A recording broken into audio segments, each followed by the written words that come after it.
So stupid it actually works. This made-for-television horror comedy was directed by A.B. Stone and premiered in April of 2015 on the SyFy channel.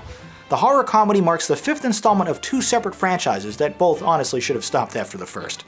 In this outing, a confluence of ridiculous developments result in biologically enhanced anacondas being unleashed upon the Lake Placid community, itself already ravaged by a decade of crocodile attacks.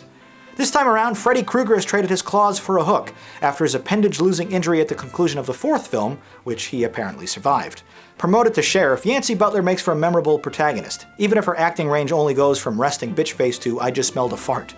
The sarcastic goth chick is easily the most convincing actor of the bunch, but her stereotypical character is still shallow and annoying. Meanwhile, the unrated version of the film drops any pretense as to why sorority girls are included at all. Make no mistake, despite being billed as a crossover, this really is just Lake Placid 5, borrowing that franchise's characters, story, and location. Besides a passing line of dialogue, there's literally no direct connection to Anaconda or any of its stupid sequels. With 0 returning characters from the Snake movies, this is a crossover in name only. And while I understand the structure of the title, it's no less stupid. How exactly does a body of water fight an amphibious creature that's native to itself? That's like calling a film Bird vs. Sky or Dirt vs. Squirrel. It's just so monumentally boneheaded. Crococondas would have been a much more inspired choice. Much like its Lake Placid predecessors, this film is below average direct-to-video trash, but never unwatchably so. While the Anaconda movies got worse and worse, the Lake Placid series has somehow remained consistently passable, a trend this 92-minute sequel follows.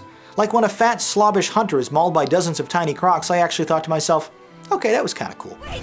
Where's Jennifer? Ah! She's still inside! What? We have to get her out! Oh my god. Hey! Get off of there! Get off! Yeah, that's smart! Pick off the giant snake! Help me!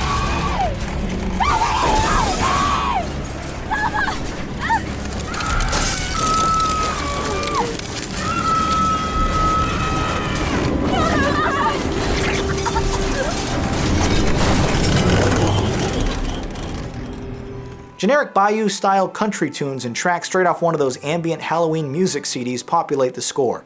We return to the nondescript wilderness of Eastern Europe, filmed with a washed-out TV aesthetic that doesn't do the film any favors. Given the modest budget, I can get past the crappy CGI effects, which admittedly have improved somewhat, but what I can't forgive is the hyper-unfocused editing, which never allows us to really appreciate any shot before it quickly cuts away. Ultimately, even the titular snake-on-croc action is a disappointment. The few fights between the creatures we do see are unevenly matched and end just as they're getting interesting. Lake Placid vs. Anaconda isn't as satisfying as it ought to be, but it's still better than it needs to be. I thought it was lame. That does it for this quick excerpt, but if you'd like to watch full episodes of Movie Night and submit your own reviews to be included on the show, please visit the Jogwheel YouTube channel. My name is Jonathan Paula, thanks for watching, and have a good movie night.